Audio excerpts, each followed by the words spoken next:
The Alvarian starship emerged from hyperspace at the edge of the solar system. Its sleek silver hull gleamed in the distant sunlight as it slowed to begin its observation mission. On the bridge, Dr. Elara adjusted her sensory implants and gazed at the blue-green planet displayed on the main screen. "Another primitive world," she said to Captain Zenith, "but these radio signals are unusual. They've progressed from basic transmissions to complex data streams in just over a century." Captain Zenith flicked his six-fingered hand dismissively. "The High Council merely wants confirmation that they pose no threat to the Empire. We observe, we report, we leave." The Alvarian Empire had ruled the galaxy for 10,000 years. Their ships traveled between stars with ease. Their cities floated in the skies of 100 worlds. Their citizens lived for centuries, their bodies enhanced with technology that blurred the line between flesh and machine. They had seen thousands of young species rise and fall. Humans were just another entry in their vast catalog of lesser beings. Dr. Elara wasn't so sure. As the ship moved closer to Earth, her team detected something unexpected. "Captain, they have established multiple settlements on their moon and a large station in orbit. There are ships traveling to their neighboring planet as well." Captain Zenith stood up straight, his pale blue skin tightening around his face. "Impossible. The data we collected 50 years ago showed they had just developed basic aircraft." The captain ordered the ship to move closer, activating their cloaking technology. But the Alvarians had grown careless over millennia without challenges. A slight energy fluctuation in their engines created a heat signature that Earth's deep space telescopes detected. At NASA Mission Control, the room fell silent as Frank Miller stared at the readout. "That's no asteroid," he said quietly. "The object changed course. It's slowing down deliberately." Frank called his superiors. Within an hour, the president was briefed. Within 3 hours, the United Nations Security Council convened an emergency meeting. For the first time in human history, all nations united behind a single purpose: preparing for first contact with an alien civilization.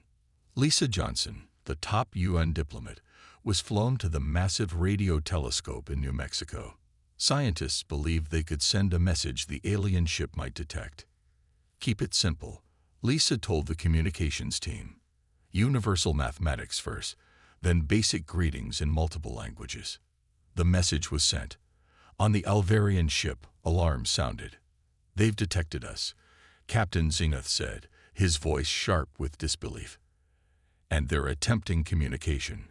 Dr. Elara reviewed the incoming transmission. "It's quite sophisticated. They're using mathematical sequences as a foundation, then building language patterns on top. This species has thought about first contact scenarios." Captain Zenith paced the bridge. The mission parameters never included actual contact, but now they had little choice. The Empire's protocols were clear. Once a species detected them, official first contact had to be established to prevent dangerous misunderstandings. "Prepare the shuttle," he ordered reluctantly. "Dr. Elara, you will accompany me to the surface." The Alvarian shuttle descended through Earth's atmosphere the next day, landing on a flat plain where a temporary facility had been constructed. Armed soldiers surrounded the area, but kept a respectful distance. Frank Miller and Lisa Johnson led the human delegation. They watched in awe as the shuttle door opened and 2 tall, blue-skinned beings emerged. The Alvarians wore no spacesuits, but seemed to be surrounded by a thin field of energy. "Welcome to Earth," Lisa said, stepping forward with her hands open in a universal gesture of peace. Dr. Elara activated her translation device. "We are representatives of the Alvarian Empire. We have been observing your world." Frank noticed how the aliens seemed surprised by the humans' calm reaction. "We've been expecting to meet others from beyond our world for generations," he explained. "We welcome the opportunity to learn from you." Captain Zenith and Dr. Elara exchanged glances. This was not how first contact usually proceeded with primitive species. There was no panic, no worship, no fear, just curious intelligence and diplomatic poise. Later that night, as the Alvarian shuttle returned to their ship, Dr. Elora prepared her initial report to the High Council. The humans are advancing at an unprecedented rate. In less than 1,000 years, they have progressed from simple tools to space exploration. Their adaptability and innovation may require special consideration. They are unlike any species we have encountered before. 6 months after first contact, the Alvarian embassy stood in the heart of Geneva. The building seemed to float above its foundation, its smooth walls shifting colors with the sunlight. Inside, Ambassador Felix prepared to meet with the human delegation again. Our reports indicate the humans have already begun studying the basic technology samples we provided, said Mira, his cultural attaché. Their progress is concerning. Felix adjusted his ceremonial collar. The High Council believes a controlled introduction to our technology will keep them dependent on our guidance. These humans are clever, but they are still children compared to our civilization. Outside the embassy, John Porter reviewed his notes one last time. As Earth's leading linguist, he had spent every waking hour studying the Alvarian language since first contact. The complex language had 27 tenses and sounds humans could barely hear, let alone pronounce. The Alvarians had provided a simplified version for diplomatic purposes, assuming humans would need decades to grasp their true language. John took a deep breath and entered the embassy alongside Kate Williams, an engineer who had been examining the goodwill gifts of Alvarian technology. Ambassador Felix greeted them with the formal hand gesture reserved for respected but lesser beings. Welcome again to our. May the light of knowledge shine upon our meeting. John interrupted in perfect High Alvarian, using the traditional greeting of equals. The embassy fell silent. Felix's eyes widened, the purple irises expanding with shock. No non-Alvarian had mastered their true language in less than a generation of study. Yet this human had done so in half a year. You speak our ceremonial tongue, Felix said, switching to High Alvarian himself. John smiled. Your language is beautiful. Complex, but it follows logical patterns once you understand the foundational concepts. Felix recovered his composure, but his assistant Mira looked visibly unsettled. They proceeded to the meeting room, where Kate Williams opened her tablet. We've been studying the power coupling system you shared with us, Kate said. It's elegant, but we found a way to improve the efficiency by reconfiguring the quantum alignment. She displayed a modified design on her screen. The Alvarian scientists in the room leaned forward, their implants glowing as they analyzed her work. This is impossible, one whispered to Felix. She's correct. This configuration is 15% more efficient than our standard model. We've used the same design for 3 centuries. Felix struggled to maintain his diplomatic smile. Most impressive, Ms. Williams. Perhaps there was an oversight in the technology we shared. No oversight, Kate said. Your design is excellent for stability over long periods. We just approached it with fresh eyes. That evening, after the humans left, Felix called an emergency meeting with his staff. The High Council must be informed immediately, he said. These humans aren't just adapting to our technology, they're improving it. Their minds work differently than any species we've encountered. His military observer, Commander Vex, spoke up. In 6 months, they've accomplished what other species take decades to achieve. If this continues, they could reach our technological level within a century. That cannot be allowed, said Mira. No empire survives by creating equals. Meanwhile, John Porter and Kate Williams celebrated their successful meeting at a small cafe near Lake Geneva. Did you see their faces when you spoke their language? Kate laughed. Priceless. John nodded. They're hiding things from us. Their simplified language contains gaps where military and advanced scientific terms should be. Same with the technology they shared, Kate said. It's impressive but outdated by their standards. I checked the wear patterns on the components. They haven't used these designs themselves in centuries.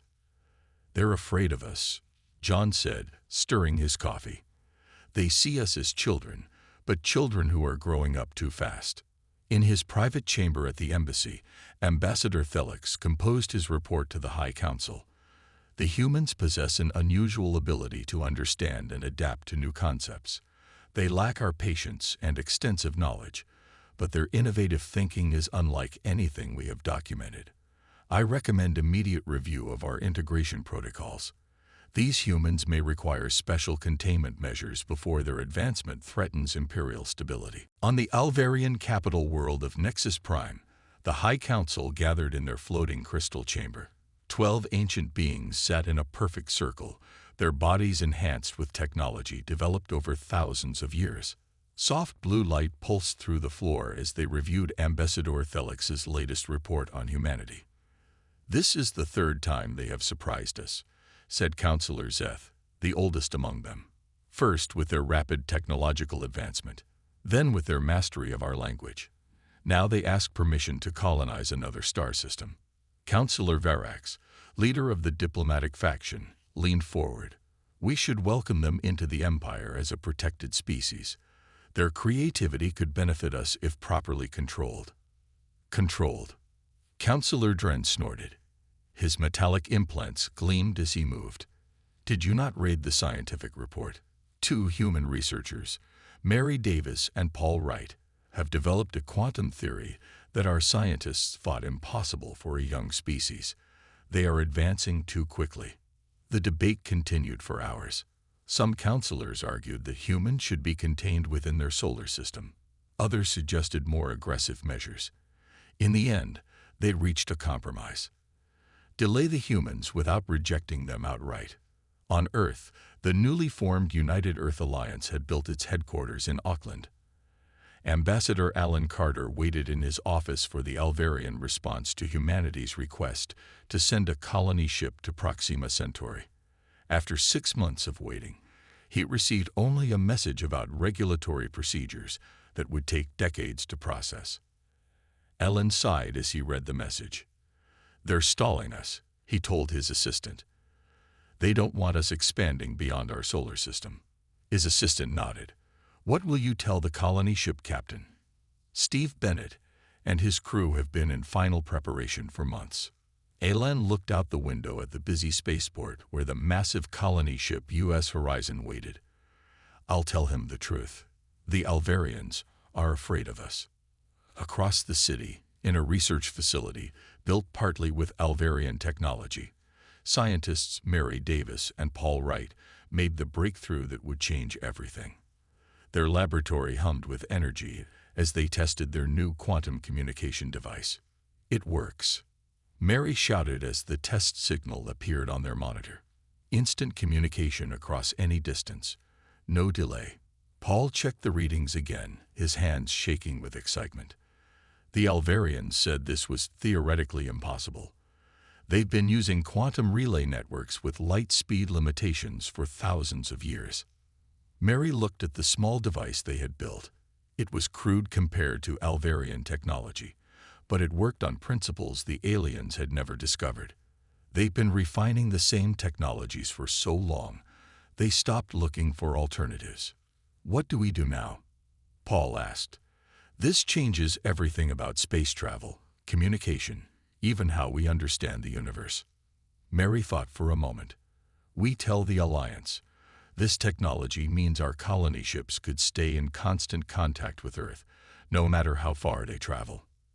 That evening, when the Alvarian embassy received news of the human quantum breakthrough, Ambassador Thelix called an emergency meeting with his staff. "This cannot be correct," said the science attaché. "Our civilization reached the theoretical limits of quantum physics 5,000 years ago. These humans must have misunderstood their own results." Felix's expression remained grave. "Verify their claims immediately. If they have indeed made this breakthrough, the High Council must be informed at once." In orbit above Earth, Captain Steve Bennett inspected the final preparations on the US Horizon. The massive colony ship held 10,000 people in suspended animation, along with everything needed to build a new human settlement around Proxima Centauri. "We've received the updated communication systems," his first officer told him. "The new quantum device has been installed as ordered." Steve nodded. Good. And what about the Alvarian response to our flight plan? Still no approval, sir. Just more bureaucratic delays. Steve looked out at the stars beyond Earth's orbit. The Alliance leadership has made their decision. We launch in 3 days, with or without Alvarian permission. They don't own the stars, no matter what they think. On Nexus Prime, an emergency session of the High Council was called as news of the human quantum breakthrough and their planned unsanctioned launch reached them. The War faction, led by Councillor Dren, gained 3 new supporters that day. The U.S. Horizon left Earth orbit on a clear Tuesday morning. The massive colony ship powered up its engines as millions watched the live stream from their homes. Captain Steve Bennett stood on the bridge, his face serious as he gave the order to begin acceleration toward Proxima Centauri. "This is humanity's first step to the stars," he said to his crew. "We carry the hopes and dreams of our entire species." 3 days into their journey, long-range sensors detected something ahead. 5 Alvarian ships appeared in formation, blocking their path. Their sleek silver hulls gleamed against the blackness of space, each one 3 times the size of the horizon. "Captain, we're receiving a transmission," the communications officer reported. On the main screen, an Alvarian commander appeared. His blue skin was darker than most they had seen, and military implants lined his face. "Human vessel, this is Commander Vex of the Alvarian Border Fleet. Your journey has not been approved by the Empire. You will power down your engines and prepare for escort back to your planet." Steve stepped forward. "Commander, we're a peaceful colony mission to a star within our local neighborhood. We have 10,000 civilians on board. We respect the Alvarian Empire, but we don't need permission to settle unclaimed worlds." The Alvarian's expression hardened. "Your understanding of galactic law is incomplete. All stellar bodies within this sector fall under Imperial protection. Return to Earth immediately." For 3 hours, the standoff continued. On Earth, the United Alliance leadership watched with growing concern. Ambassador Alan Carter attempted to reach the Alvarian embassy, but no one responded to his calls. In the command center of the lead Alvarian ship, Commander Vex received a private transmission from Councillor Dren. "The humans must learn their place," Dren said. "A demonstration may be necessary." Vex hesitated. "Sir, the human ship is unarmed and carries colonists in suspended animation. A direct attack would violate our most basic protocols." Dren's eyes narrowed. "I'm not suggesting an attack, Commander. Perhaps a warning shot that goes slightly astray. Nothing fatal, just enough to show them our power." On the horizon, Steve Bennett was discussing options with his officers when the ship suddenly shook violently. Alarms blared throughout the vessel. "We've been hit," the first officer shouted. "Port side, near the colonist chambers. Hull breach on decks 5 through 7. Steve grabbed the communications console. "Alvarian fleet, we've been hit. We have civilians on board. This is an unarmed colony ship." On the Alvarian vessel, Commander Vex stared in shock at his weapons officer. "What happened?" "I ordered no weapons fire." "Sir, there was a system malfunction," the officer replied, his face pale. "The targeting computer activated automatically and fired a low-power burst." Vex didn't believe it for a second. This had been planned by the War faction. Back on Earth, the attack was broadcast live across all networks. Susan Clark, a military intelligence officer, watched the footage with her team, analyzing every detail. "Replay the weapon discharge," she ordered. "Slow it down to 1/10 speed." The team watched as the energy beam emerged from the Alvarian ship, striking the horizon. "There it is," Susan said, pointing to the screen. The targeting patterns activated before the supposed malfunction. This was deliberate. She immediately called her superiors. Within an hour, Earth's defense forces were put on high alert. The Alvarian Empire issued a formal apology, claiming a tragic weapons malfunction. They offered to help repair the horizon and promised reparations. But trust had been broken. In emergency sessions across Earth, Military leaders accelerated research into Alvarian technology.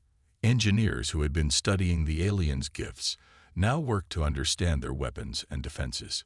Captain Steve Bennett managed to stabilize the horizon, but 3 colonists had died in the attack. He sent a message back to Earth. "We will not return. We will not be intimidated. We will continue to Proxima Centauri as planned." On Nexus Prime, the High Council was in chaos. The diplomatic faction was outraged by the attack, while the war faction insisted it was merely an unfortunate accident. "This has never happened before," Ambassador Thelix argued. "In 10,000 years of the Empire, we have never accidentally fired upon an unarmed ship." Councillor Dren remained unmoved. The humans needed to understand the consequences of defying Imperial guidance. Now they will be more cooperative. But Councillor Zeth, the eldest member, looked troubled. "I fear we have awakened something dangerous. These humans do not react as other species do. They do not cower in fear. They prepare for war." 3 months after the Horizon incident, the Alvarian High Council approved a limited military operation. Their goal was simple: demonstrate overwhelming power and force the humans to submit to Imperial authority. 20 warships gathered near the edge of the solar system, their weapons systems fully charged. Commander Vex stood on the bridge of the flagship, uncomfortable with his orders, but duty-bound to follow them. "The humans have built 50 new vessels since the incident," he told his officers. "Primitive by our standards, but numerous. Our mission is to disable their orbital defenses and establish dominance." The Alvarian battle computers predicted a swift victory. Their simulations showed that humans would surrender after seeing their best ships destroyed. No species had ever continued fighting against such impossible odds. On Earth, military leaders gathered in the underground command center beneath the Rocky Mountains. General Rick Martinez studied the holographic display showing the approaching Alvarian fleet. "They expect us to fight conventionally," he said to the assembled officers. "We won't." Admiral Laura Wilson nodded. "Our ships are positioned according to your strategy, General. The Alvarians have never faced guerrilla tactics in space. In orbit, Earth's ships appeared to be arranged in a standard defensive formation. The Alvarian fleet approached confidently, their superior technology making them invisible to most human sensors. Commander Vex gave the order to begin the operation. "Target their command vessels only. Minimal casualties." The Alvarian ships fired their weapons, expecting to cripple Earth's defenses in a single volley. But their targeting systems suddenly showed multiple ghost images. The human ships split apart, revealing themselves to be clusters of smaller vessels that scattered in all directions. "What is happening?" Vex demanded. "Our targeting computers cannot lock on." His tactical officer looked confused. "They created false signatures. Our systems cannot distinguish between real ships and decoys." Before they could adjust, the small human vessels swarmed around the Alvarian ships. They were too small and fast for the Empire's weapons, which were designed to hit large targets at great distances. In the command center, General Martinez watched the battle unfold. "Now," he ordered. From hiding places behind satellites and space debris, Earth's actual warships emerged. They were filled with soldiers who had studied every piece of Alvarian technology they could get their hands on. On the Alvarian flagship, alarms blared as multiple systems failed simultaneously. "We're being hacked," the communications officer shouted. "Something is infiltrating our network." In a secure facility in Seattle, computer expert Daniel Cox led a team of hackers who had been working day and night since the Horizon incident. "We're in their systems," he reported. "Their security architecture hasn't been updated in centuries. They never expected to be challenged." The Alvarian ships began losing power as the human hackers took control of critical systems. 2 smaller Imperial vessels collided when their navigation systems were compromised. Commander Vex watched in horror as his mighty fleet was thrown into chaos by these primitive humans. "Retreat," he ordered. "All ships, emergency withdrawal." 7 Alvarian ships were captured before they could escape. The rest fled back to Imperial space, their advanced technology having failed against human ingenuity and unconventional tactics. On the Alvarian homeworld, the High Council received news of their first military defeat in 6,000 years. The council chamber erupted in shouting and accusations. "Impossible," Councillor Dren roared. "Our technology is millennia beyond theirs." Ambassador Thelix stepped forward. "Yet they defeated us. Perhaps we have grown too comfortable in our superiority, too predictable." On Earth, scientists and engineers swarmed over the captured Alvarian vessels. They discovered technologies that would have taken humans centuries to develop on their own. General Martinez met with world leaders to discuss their next steps. "The Alvarians will return," he warned. "But next time, we'll be better prepared." In his private laboratory, Daniel Cox studied the Alvarian computer systems from the captured ships. "Their entire network has the same underlying architecture," he told his team. "They've been using the same basic system for thousands of years, just making it bigger and faster. They never reimagined it." This was humanity's advantage. Where the Alvarians had perfected a single approach over millennia, humans constantly tried new methods. Where the Empire valued stability and predictability, humans embraced chaos and adaptation. "Send this data to all research centers," Daniel ordered, "and to the horizon. They should know we won the first battle." The grand halls of the Imperial Palace on Nexus Prime had never witnessed such disorder. For 10,000 years, the High Council had ruled with calm efficiency. Now, councilors shouted over each other as factions formed and dissolved in the wake of their defeat by humans. "We must crush them with our full military might." Councillor Dren pounded his fist on the ancient table. His supporters nodded in agreement. "Gather the Grand Fleet. Turn their planet to ash." Councillor Verax rose to oppose him. "That would violate our most sacred principles. We have never destroyed a developing species. We are guardians of the galaxy, not destroyers." A third voice spoke, quieter but firm. Councillor Lurax, who rarely participated in debates, stood up. "Perhaps we should consider a different approach entirely. These humans have shown qualities that could benefit the Empire if we treat them as allies rather than subjects." The council chamber fell silent. The suggestion was revolutionary. For millennia, the Alvarians had only ever seen other species as either threats to contain or subjects to rule. "Allies." Dren spat the word like poison. "With primitives. With a species that defeated our fleet using ingenuity rather than advanced technology." Lurax replied, "Our empire has grown stagnant. We perfect what we already know, but create nothing truly new." As the Alvarian Empire turned inward with political conflict, humanity expanded outward. The captured alien ships provided technology that accelerated Earth's development by centuries. Within months, humans established outposts in nearby star systems. Ambassador Alan Carter met with representatives from 3 smaller alien civilizations that had long existed under Alvarian dominance. "Earth seeks friends, not subjects," he told them. "We believe all intelligent species should determine their own destiny." These words spread across the galaxy, shaking the foundation of imperial control. Species that had accepted Alvarian rule for thousands of years began to question their place in the Empire. On the colony world of Tarth, Dr. Jack Peterson led a special diplomatic mission.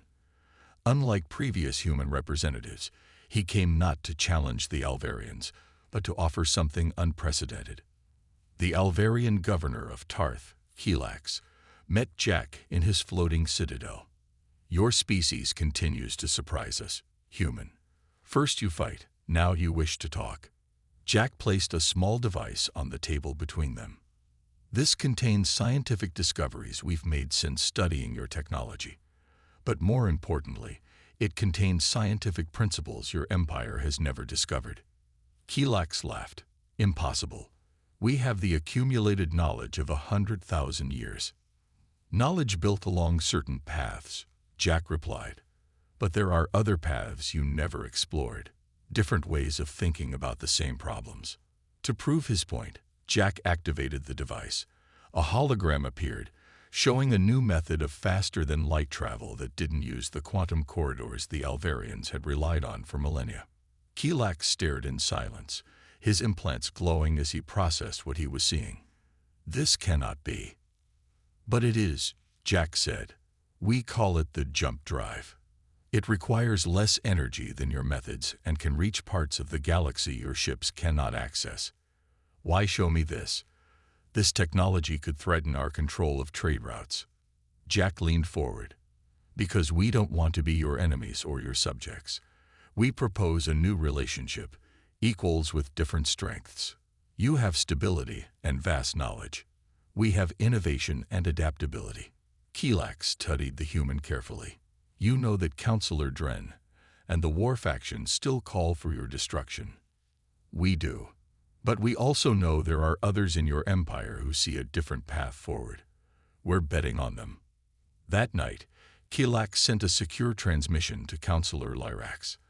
"The humans have shown me technology that should not be possible. More importantly, they have shown me a new way of thinking. Perhaps they are right. Perhaps we have grown too comfortable in our certainty. I recommend we listen to what they propose." As the message traveled across the galaxy, the U.S. horizon reached Proxima Centauri. Captain Steve Bennett watched as the first colonists awoke from suspended animation. Despite the Alvarian attack, despite the war, humanity had reached another star. "Begin landing procedures," he ordered. "Let's build our first home beyond the solar system." 5 years after first contact, the Great Hall of the Galactic Concordat gleamed with light from 100 worlds. The massive space station orbited a neutral star, built through the combined efforts of the Alvarian Empire and the Human Confederation.